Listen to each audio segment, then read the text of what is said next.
இப்ப 2021 சட்டமன்ற தேர்தலை பொறுத்தவரையிலும் பாத்தீங்கன்னா, உங்களுக்கு வந்து மக்கள் நீதி மய்யம், அம்மா மக்கள் முன்னேற்றக் கழகம்லாம் இருந்தாலும் கூட, அது வந்து 2 முனை போட்டியாக தான் இருந்தது.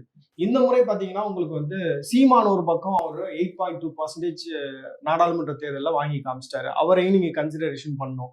இன்னொரு பக்கம் உங்களுக்கு வந்து விஜய் பாத்தீங்கன்னா, யங் கிரவுட வந்து குறிப்பா பெண்கள், இளைஞர்கள் மத்தியில ஒரு பெரிய ஆதரவு அலை அவருக்கு இருப்பது போல தெரியுது.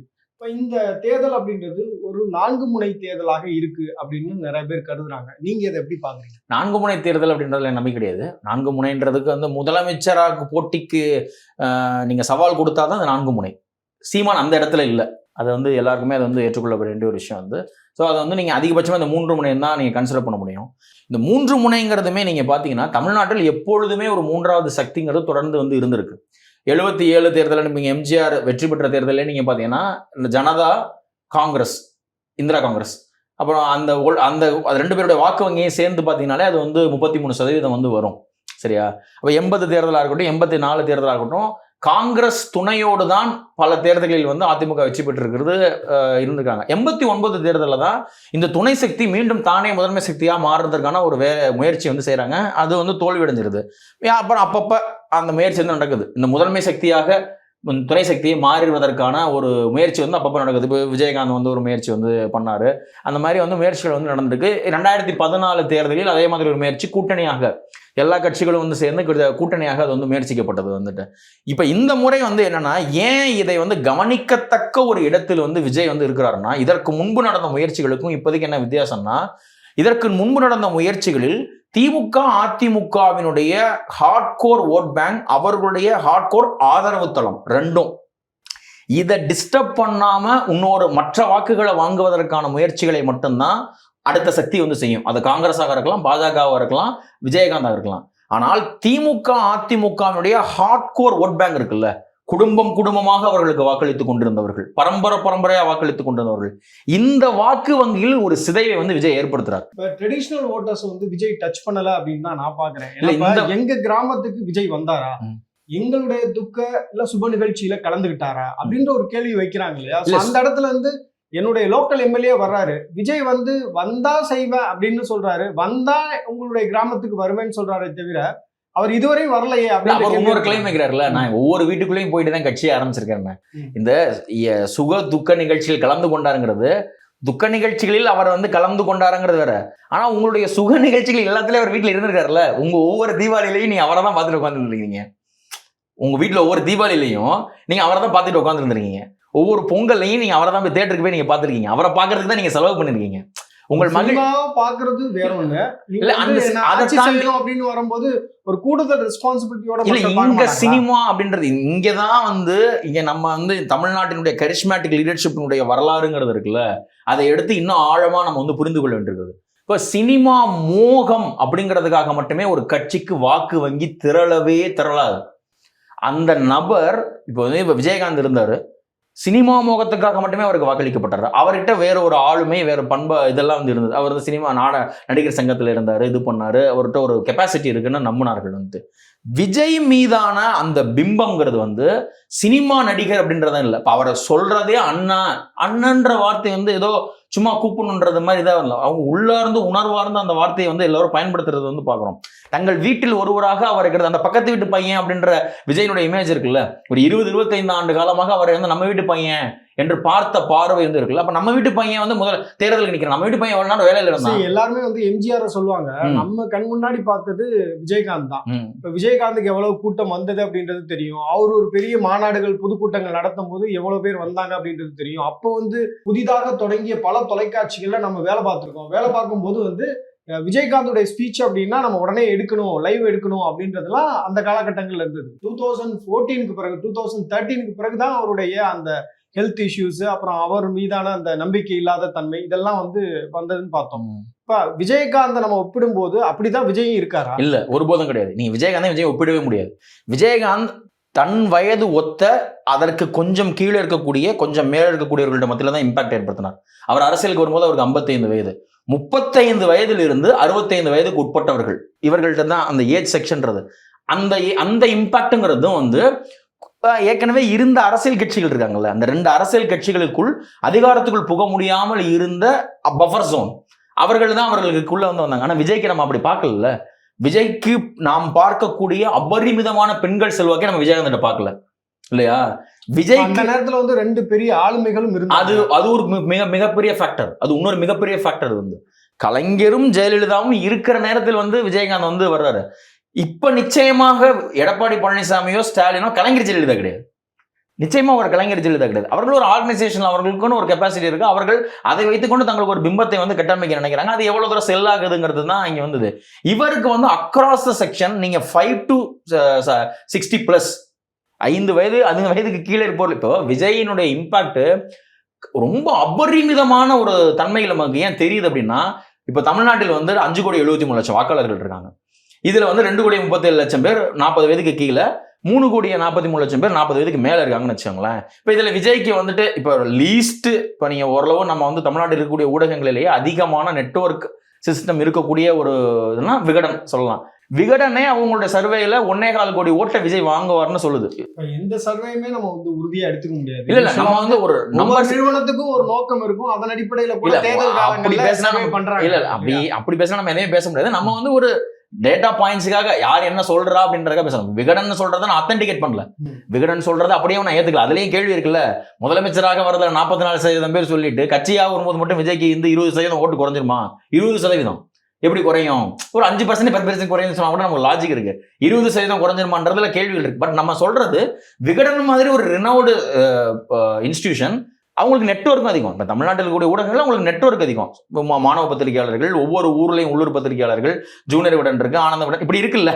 அவங்களே 1.25 கோடி ஓட்டு இருக்குன்னு சொல்றாங்க. இது வந்து என்னன்னா, ஓட்டு போட வயதில் இருக்கக்கூடியவர்களில் விஜய்க்கு 1.25 கோடி ஓட்டு இருக்கு. இதை வந்து எல்லாரும் ஒத்துக்கிறோம், அதிகபட்சம் ஒத்துக்கிறோம். சரி, இன்னொன்னு வந்து விஜய்க்கு ஓட்டு இருக்கு, இதெல்லாம் ஓகேங்க. பட் ஆனா விஜய் ஆட்சிக்கு வந்தா என்ன செய்வார் அப்படின்ற எல்லாரும் வைக்கிறாங்க இல்லையா?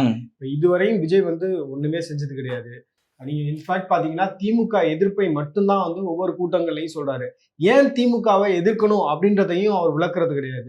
திமுக தீய சக்தி, இதுதான் அவருடைய ஒரு ஒன்லைனா தான் அவருடைய மெசேஜ். திமுக தீய சக்தின்னு பேசுறதற்கான தார்மீக பலத்தை திமுக அவருக்கு கொடுத்துருச்சு. இந்த போஸ்ட் கரூர் சீனரியோ நடந்த விஷயங்கள்ங்கிறது இருக்கு இல்லையா? கரூர் சம்பவத்தை ஒட்டி விஜயை வந்து கேரக்டர் அசாசினேட் பண்றதுக்காக திமுக முன்னெடுத்த பிரச்சாரம், திமுகவினர் முன்னெடுத்த பிரச்சாரம், அந்த தாக்குதல்கள்ங்கிறது இருக்கு இல்லையா? அப்போ திமுகவை ஒரு தீய சக்தின்னு அழைப்பதற்கான தார்மீக அரசியல் உரிமையை திமுக தான் விஜய்க்கு கொடுக்குது. அவர் அதை பயன்படுத்திக்கிறார். அந்த கால் ஏற்கனவே இருந்தது. திமுகவை தீய சக்தின்னு காரணம் இப்போ காயின் பண்ண ஒரு அரசியல் முழக்கம் வருது. எம்ஜிஆர்ல இருந்து ஜெயலலிதால இருந்து அது வந்து இருக்கு. அது இடையில வந்து அதை யாரும் அந்த முழக்கத்தை கையில் எடுக்கல. அதை கையில் எடுப்பதற்கான சூழலோ வாய்ப்பு அண்ணாமலை போய் சொல்ல முடியுமா? எடப்பாடி சொல்ல முடியுமா? எடப்பாடி பழனிசாமி தான் வந்து கலைஞருக்கு இடத்தை மறுத்து, அவருக்கு நல்லடக்கத்துக்கான இடத்தை மறுத்து யாருமே செய்யாத ஒரு அரசியலை செய்யறாரு. சரியா? அப்ப அப்படி ஒரு குரூவல் பாலிடிக்ஸை பண்ணிட்டு திமுக ஒரு தீய சக்தி எடப்பாடி பழனிசாமி எப்படி சொல்ல முடியும்? நிக்கவே நிக்காது, அந்த விமர்சனம்ங்கிறதே நிக்காது. ஆனா விஜய்க்கு அந்த ஸ்பேஸை தெரிந்தோ தெரியாமலோ திமுக ஏற்படுத்தி கொடுத்துருச்சு. அவரை வந்து தங்களை தீய சக்தின்னு அழைப்பதற்கான ஒரு தார்மீக உரிமை பலத்தை அவருக்கு கொடுத்துட்டாங்க. அவர் அதை பயன்படுத்திக்கிறார். சரியா? இப்ப நீங்க முதல்ல சொல்ல வந்தது என்னன்னா, இப்போ நீங்க வந்து அட் லீஸ்ட் கவுண்ட் கூட கிட்டத்தட்ட 25% வாக்குகள் விஜய்க்கு இருக்குங்க, 1.25 கோடி வாக்குகள் இருக்குன்னு வந்து அவர் வெற்றி பெற மாட்டார்னு சொல்லக்கூடிய சர்வேகளே அவருக்கு வந்து இப்போ நம்பர்ஸ் கொடுக்க ஆரம்பிச்சிருச்சு. இதுல இன்னொரு பெரிய பியூட்டி என்னன்னா, இது வந்து தமிழ்நாட்டில் ஒரு 8 கோடி பேர் இருக்காங்கன்னு வச்சுக்கோம். 8 கோடி பேர் இருக்காங்கன்னு வச்சுக்கோம். இதுல 5,73,00,000 தான் ஓட்டு போடுறதுக்கான ஆட்கள். இந்த 5,73,00,000க்குள்ள 1.25 கோடியாவது விஜய்க்கு செல்வாக்கு இருக்குன்னு எல்லாரும் ஒத்துக்கிறோம். சரியா? இதுக்கு கீழே இன்னொரு கிரௌட் இருக்கு, ஒரு 2 கோடி பேர் இருக்கான், அவனுக்கு ஓட்டே கிடையாது. அவன் போடுற ப்ரெஷருங்கிறது இருக்குல்ல, ஒரு பியர் ப்ரெஷரை வாக்களிக்க காத்து கொண்டு இருக்கக்கூடிய வாக்கு இல்லாதவர்கள் வந்து இப்ப இந்த 1.25 கோடி பிளஸ் அங்க உங்களுக்கு யாருக்குமே செலவாக்கு கிடையாது, உங்களுக்கு டெபாசிட்டே கிடையாது வந்து இருக்கு. நீங்க வந்து ஒவ்வொரு குடும்பத்துக்குள்ளும் அது வந்து இருக்கு. இதை நம்ம வெளிப்படையா பாக்குறோம் இல்லையா? வந்துட்டு நீங்க காரணமற்ற அன்பு தான் வெல்லும். எப்பொழுதும் காரணமற்ற அன்பு, காரணமற்ற வெறுப்பு, இதெல்லாம் நம்ம வந்து பார்த்துருக்கோம். அரசியலில் வந்து இதற்கான இது ஏன் உருவாகுது.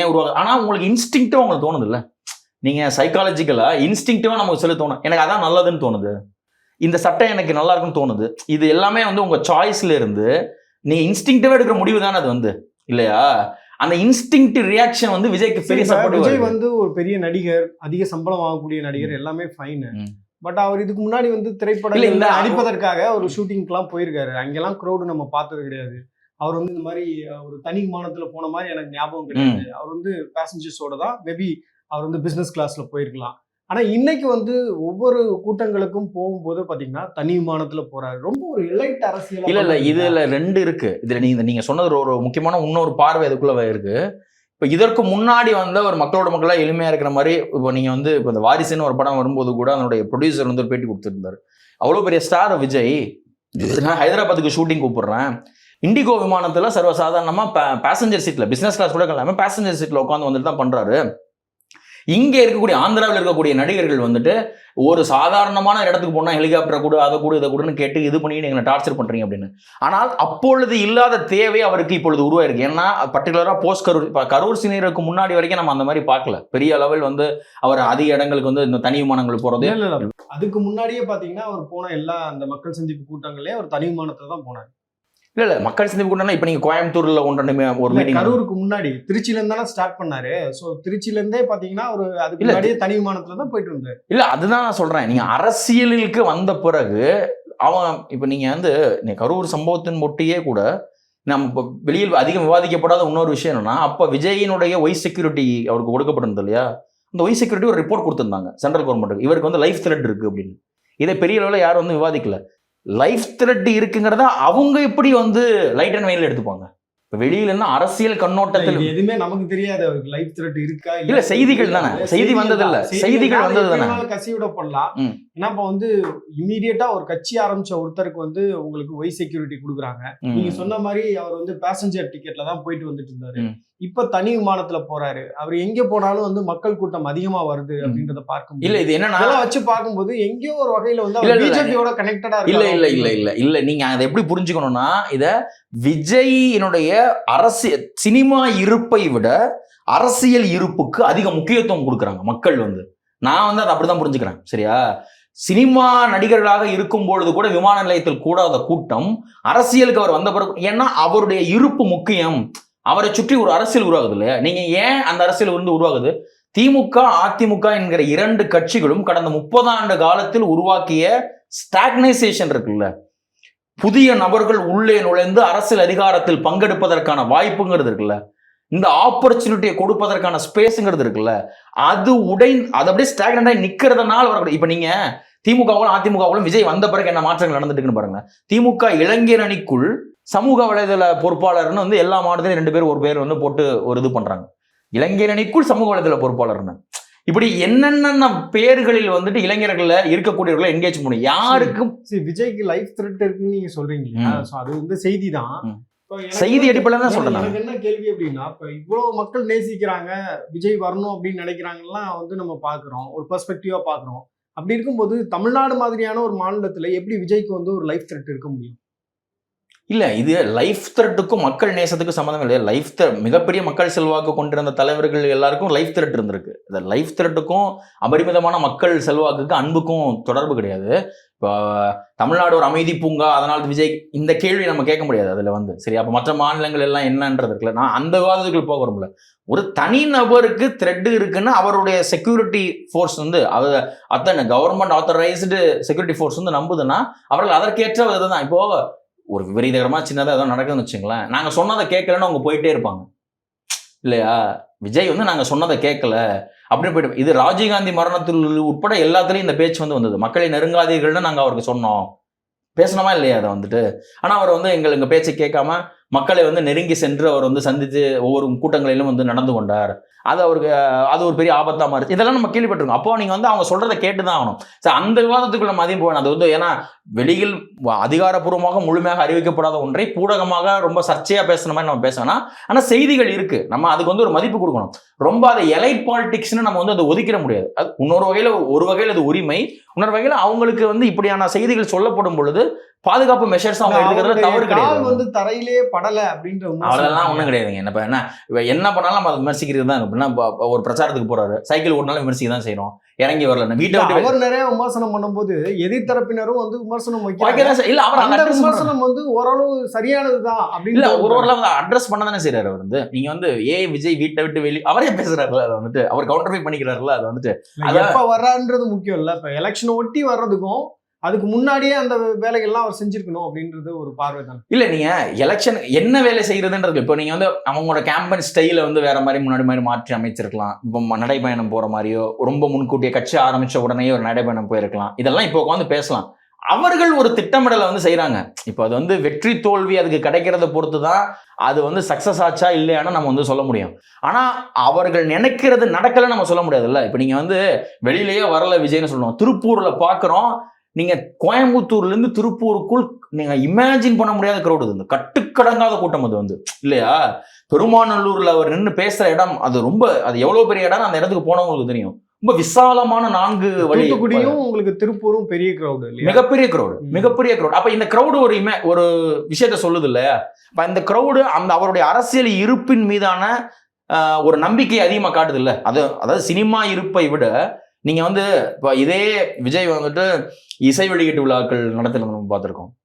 இசை வெளியீட்டு விழா இங்க சென்னையிலேயே நடத்திருக்கிறாரு. அப்போ உள்ளுக்குள்ள ஒரு 6000 7,000 பேர் கெப்பாசிட்டி அந்த ஹால் இங்க இருக்கக்கூடிய நேரு உள் விளையாட்டு இருக்கும். வெளியில ஒரு 4000-5000 பேர் அதிகபட்சம் ஒரு 10,000 பேர் இந்த மாதிரி வந்து நின்று இருக்கலாம். ஆனால் இன்றைக்கு ஒரு இடத்துக்கு போறாருன்னா நீங்க இமேஜின் பண்ண முடியாத கிரௌடு வருதுன்னா அப்ப இதைதான் இது செய்தி வந்து அவருடைய சினிமா இருப்பை விட அரசியல் இருப்புக்கான முக்கியத்துவம் வந்து அதிகமா இருக்கு. ஏன்னா அதுல விமர்சனம் பாத்தீங்கன்னா அவர் வந்து ஒரு பெரிய ஸ்டார், ஸ்டாரை பாக்குறதுக்கு எப்பயுமே வரும். ஏன் சினிமா கூடத்துக்கு போல இல்ல ஏன் சினிமா கூடத்துக்கு இல்ல நான் அங்க இந்த கேள்வி கேட்கிறேன். இதே விஜயை பார்ப்பது மட்டும்தான் வேலைன்னா இசை வெளியீட்டு விழாக்கள் வாசலில் இந்த கூட்டம் போய் நின்று இருக்கணும்ல. அங்க இதோட நல்லா பார்க்கலாம். இதோட அழகா வருவாரு. அங்க அவர் நல்ல ட்ரெஸ் பண்ணிட்டு வருவாரு. ரோல்ஸ் ராய்ஸ்ல வருவாரு. என்ன வந்திருப்பார்ல.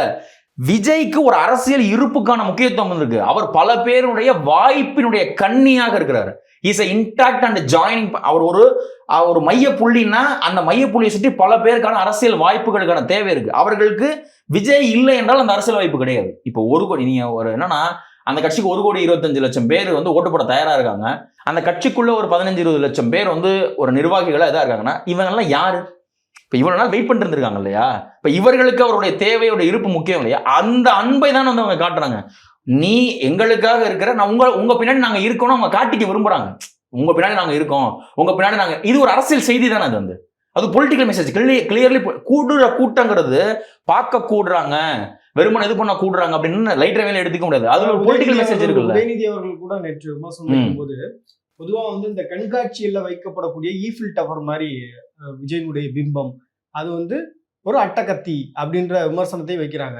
பட் அது ஓரளவுல நம்ம வந்து அனாலிசிஸ் பண்ணி பார்க்கும்போது கூட ஆமா விஜய்ன்ற பெரிய ஸ்டார் அதனால வந்து பாக்குறாங்க. இதுக்கு பதில் வந்து நீங்க இங்க இருந்தா எடுக்கணும். விஜய் வந்து உதயநிதியே வந்து 2-3 விமர்சனம் வந்து சொல்லுவார். கூண்டுக்குள் சிங்கத்தை அடைத்து வைத்து வந்து காட்சி பொருளாக காட்டுவது மாதிரி வந்து காட்டுறாங்க அப்படின்னு விஜயை பத்தி அவரே வந்து மறைமுக விமர்சனத்தை வச்சாரு. ஈஃபில் டவர் இதெல்லாம் வந்து சொல்லி இது பண்றாங்க. நீங்க நாம் புரிந்து கொள்ள வேண்டியது இது அரசியல் ரீதியான அவர்களுடைய விமர்சனம். அவர்கள் வந்து தங்களுடைய பொலிட்டிக்கல் ஃபார்ச்சூன்ஸ்க்காக மாறி மாறி விமர்சிச்சுப்பாங்க. சரியா. நமக்கு அதில் வந்து இது கிடையாது.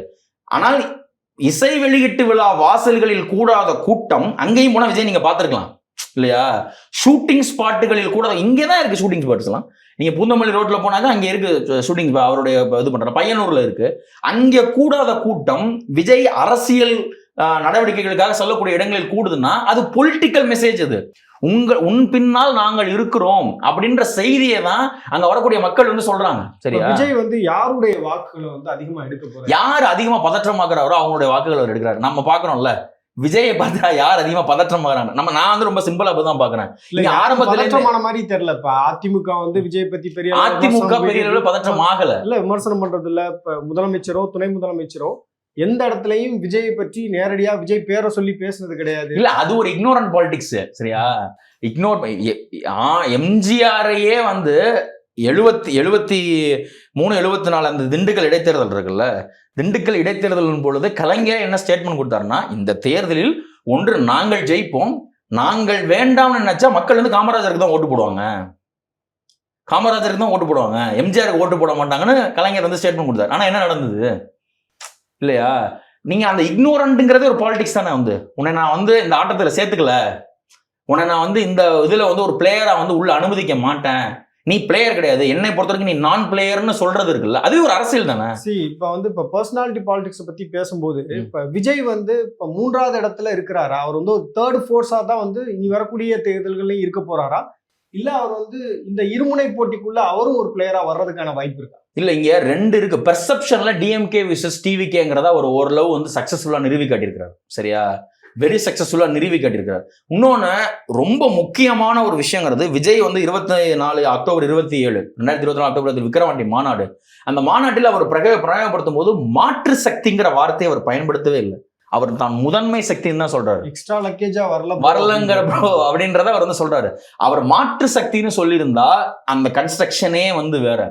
நான் தான் முதன்மை சக்தின்னு சொல்றது இருக்குல்ல, அதனுடைய இம்பாக்ட், அதனுடைய இது வந்து வேற. இப்ப அவர் என்ன கிளைம் பண்ணிக்கிறாருன்னா, இங்க நான் நம்பர் 1, நீங்க ஆட்சியில் இருக்கீங்க, ஆனா இங்க நான் தான் நம்பர் 1.